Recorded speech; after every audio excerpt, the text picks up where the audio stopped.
আপনি তাকে বলে দিলেন যে সে মেয়র হবে। আচ্ছা, প্রথম ছিল বাতিল, পরে সে বলছে আমাকে ঘোষণা করা হোক।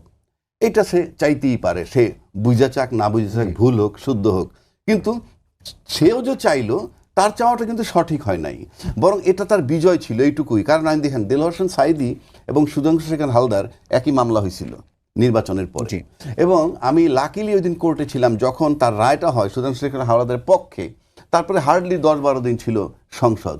তা আমি বললাম যে সিনিয়র তো আমাদের, যে আপনি এই জাজমেন্ট দিয়ে কি করবেন এখন? তবুও তো আমি বিজয়ী হলাম। That is his satisfaction. ওখানেই থেমে যাওয়া উচিত ছিল ইশরাকেরও, আমি ব্যক্তিগতভাবে ওখানে থেমে যাও, তাহলে তা আরো মহান হতো।